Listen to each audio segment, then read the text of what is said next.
तो दोस्तों अभी आप मसीता वाली हेड पर मौजूद हाँ। अठे किसान नेता रेशम सिंह जी माणूका पहुंचा है। बाबा विचार थाने सुनावांगा तो वीडियो में बजा रही हो थे।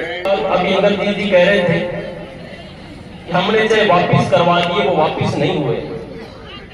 आज कॉन्ट्रैक्ट फार्मिंग हमारे क्षेत्र में भी चल रही है और जो लोग कॉन्ट्रैक्ट फार्मिंग में खेती कर रहे हैं वो शायद खुश हो रहे हैं, लेकिन उनको पता नहीं है कि आने वाला समय कैसा आएगा।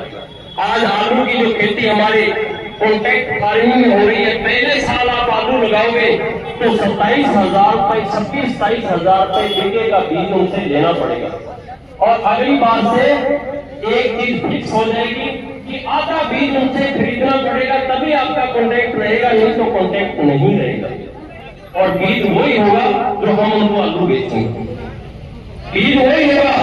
बीज किसान भी रख सकता है, वो भी कोल्ड स्टोर में रख सकता है, और जितना उसका बीज है सारा का सारा वो अपना बीज रख के उसी की बिजाई कर सकता है।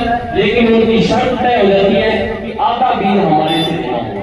ये केवल आलू में नहीं, धीरे धीरे सभी फसलों में ये लाया जाएगा और इस तरीके से हमें गुलाम बनाया जाएगा कि हमारा बीज हम बीजने के लायक भी नहीं रहेंगे, हम बीज नहीं सकते।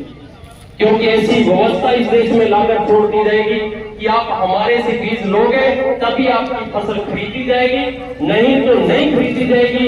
इसलिए जरूरी है एमएसपी पर कानून बनना कि किसान का दाना C2+50% पर खरीदा जाए और उसके बाद उस पर कानून होना चाहिए कि एक कानून बन जाए कि गारंटर किसान की फसल को खरीदना पड़ेगा। इस पे सरकार को कहीं कोई दिक्कत आने वाली नहीं है। लेकिन सबसे बड़ी ये बात है कि सरकार कोई भी आए, कहीं ना कहीं वो कारपोरेट घरानों के हाथों में बिकी होती है, और जो वर्तमान सरकार है ये पूर्णतः कारपोरेट घरानों पर निर्भर है। आज जो चेहरा हम टीवी और विभिन्न माध्यमों से, मीडिया के माध्यम से जो चेहरा देख रहे हैं, जो टीवी पे बोलता हुआ देख रहे हैं, वो खुद बोलता ही है, पीछे बुलाने वाले कोई और है। उनके कहे अनुसार वो बोलता है क्या बोलना है क्या नहीं बोलना है। कहीं ना कहीं हमारे देश के बड़े बड़े लीडर जो इन लोगों के गुलाम हो चुके हैं, और वो गुलाम इतने हो चुके हैं कि उस गुलामी से वो बाहर नहीं निकल सकते। अगर उनको भी उस गुलामी से बाहर निकालना है तो किसान और मजदूर को खड़े होना होगा उनको गुलामी से बाहर निकालने के लिए। हमें आम जनता की आवाज बनना होगा, हमें छोटे व्यापारी की आवाज बनना होगा, हमें मजदूर की आवाज बनना होगा, हमें किसान की आवाज बनना होगा। तब जाके कहीं ना कहीं वो पीछे वालों को कहेंगे कि सामने जनता खड़ी है, इनकी आवाज सुननी होगी। और वो कब कहेंगे? जब हम एक साथ इकट्ठे होंगे, सिर के साथ सिर जोड़ेंगे। 500-400 नहीं, जब एक कॉल आए, गांव में अनाउंसमेंट हो, तो कम से कम ज्यादा नहीं तो हमारे क्षेत्र में 5,000 आदमी होना चाहिए अगर हम अपनी आवाज रखना चाहते हैं। वैसे तो डलेवाल जी कह रहे थे कि आजादी में भी बहुत कम लोग खड़े हुए थे। ये सही बात है कि लड़ाई लड़ने वाले, हिम्मत वाले बहुत कम होते हैं, और जितने हम पहुंचे ये संख्या भी छोटी नहीं है।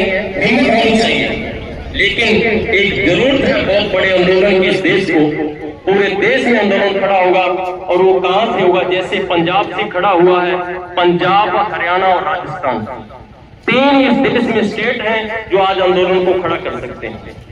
अगर अपने यूपी बिहार की बात करें तो पहले ही बता दिया नहीं कर सकते। आज उनका धान 800-900 रुपए बिकता है, उनकी मक्की 800-900 रुपए बिकती है। बिहार के अंदर कोई मंडी की व्यवस्था नहीं है, इसलिए उनके हालात ये हैं। इसी लड़ाई को पंजाब और हरियाणा का किसान लड़ रहा है कि अगर वैसी व्यवस्थाएं हमारे यहाँ हो गई तो हमारे क्या हालात होंगे। सोचो, हम कोई फसल काट कर लाएंगे, उसको घर पे छोड़ेंगे या मंडी नहीं रहेगी। व्यापारी हमारे पास आएगा, जो धान आज हम 2,000 रुपए बेच रहे हैं वो कहेगा 1,000 रुपए क्विंटल देना है या नहीं देना, क्योंकि मोनोपोली उनकी होगी, बीज उनके होंगे, पेस्टिसाइड उनकी होगी। नहीं देना तो तेरे घर पे रख, देना तो 1,000 रुपए क्विंटल दे दे। तो इन चीजों से आने वाली पीढ़ियों को बचाने के लिए हमें एक साथ खड़े होना जरूरी है। कहीं से भी कोई कॉल आती है हमें, जब किसानों की कोई आवाज उठा रहा है, तो हमें हर गांव से सैकड़ों की संख्या में बाहर निकलना होगा। हमारे बुजुर्गों को, हमारे युवाओं को, हमारे बच्चों को, क्योंकि बच्चों के लिए मैं पहले ही बता चुका हूं कि खेती के साथ उनको जोड़ना आज बहुत जरूरी है। ऐसा क्यों हो रहा है कि जिसके पास 50 बीघे जमीन है, जिसके पास 100 बीघा जमीन है, वो कह रहा है कि मेरा बच्चा कनाडा जाएगा, मेरा बच्चा ऑस्ट्रेलिया जाएगा। ऐसा आखिर क्यों हो रहा है? इसकी वजह है कि यह लेबर की कदर नहीं है। हमारे देश में लेबर की कदर नहीं है, हमारे देश में मजदूर की और व्यापारी की दोनों की कदर नहीं है। वो वहां क्या करने जाता है? मजदूरी करने जाता है ना, क्योंकि वहां पे लेबर की कदर है। तो किसान और मजदूर की कदर बनाने के लिए हमें एकजुट होना होगा। उन्हें मुझे बोलने का मौका दिया, साथियों का धन्यवाद। आप भी इतनी संख्या में जो पहुंचे हो, बड़े जज्बे के साथ पहुंचे हो, और आगे जब भी आपको, वैसे तो आज यहीं बैठे रहना है, जो कमेटी कहेगी वही आगे फैसला लेना है, लेकिन अगली कॉल हमें मिले तो इससे कई गुना बढ़कर हमें यहाँ पे आना होगा। जय जवान जय किसान। धन्यवाद भाभी रेशम सिंह जी।